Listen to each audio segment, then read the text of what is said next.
শ্রমিক পরিবারের সন্তানদের নিয়ে বসে আঁকা প্রতিযোগিতা, দুর্গাপুরে পুরস্কৃত কৃতীরা। শ্রমিক পরিবারের শিশু কিশোরদের প্রতিভার বিকাশে উদ্যোগী হল পশ্চিমবঙ্গ শ্রমিক কল্যাণ পর্ষদ ও শ্রম দপ্তর। রাজ্য সরকারের উদ্যোগে দুর্গাপুর আদর্শ শ্রমিক কল্যাণ কেন্দ্রে আয়োজিত হল বসে আঁকা প্রতিযোগিতা 2026 থেকে 2027। প্রতিযোগিতায় শ্রমিক পরিবারের 65 জন ছেলে মেয়ে অংশ নেয়। বয়সের ভিত্তিতে প্রতিযোগীদের ক, খ ও গ এই তিনটি বিভাগে ভাগ করা হয়।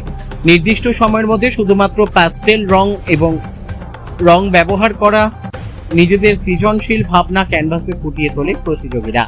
শিশুদের উৎসাহ ও উদ্দীপনায় এদিন প্রাণবন্ত হয়ে ওঠে গোটা অনুষ্ঠান।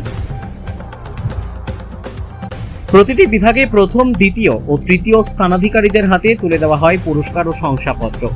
আয়োজকদের মতে শ্রমিক পরিবারের সন্তানদের মধ্যে লুকিয়ে থাকা সৃজনশীল প্রতিভাকে সামনে আনার পাশাপাশি তাদের উৎসাহিত করাই এই উদ্যোগের মূল লক্ষ্য।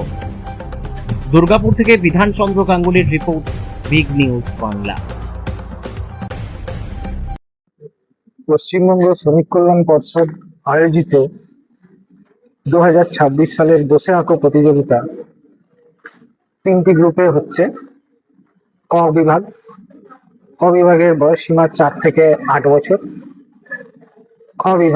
খ বিভাগের বয়স সীমা 8 থেকে 12। গ বিভাগের বয়স সীমা হচ্ছে 12 থেকে 16। শ্রমিক পরিবারের ছেলে মেয়েদের নিয়ে এই রকম প্রতিযোগিতা প্রত্যেক বছরই পশ্চিমবঙ্গ শ্রমিক কল্যাণ পর্ষদ দ্বারা আয়োজিত হয় শ্রম দপ্তরের নির্দেশ ক্রমে। আজকে এখানে অনুষ্ঠিত হচ্ছে Coke Oven Durgapur model labour welfare সেন্টারের উদ্যোগে। মোটামুটি 65 জন পরীক্ষার্থী বলুন বা প্রতিযোগী বলুন, তারা এখানে অংশ নিয়েছে এবং প্রত্যেকেই শ্রমিক পরিবারের ছেলে মেয়ে। তারা খুব সুন্দর আঁকা করছে এবং তারা রং করছে। আমাদের এই প্রতিযোগিতাটি মেনলি পেস্টেল কালারের উপর নেওয়া হয় এবং প্রতিযোগিতা শেষে তাদের সার্টিফিকেট, শংসাপত্র এবং পুরস্কারও দেওয়া হয়। আপনার নাম? আমার নাম সৌমেন মন্ডল, সুপারভাইজিং ইনচার্জ।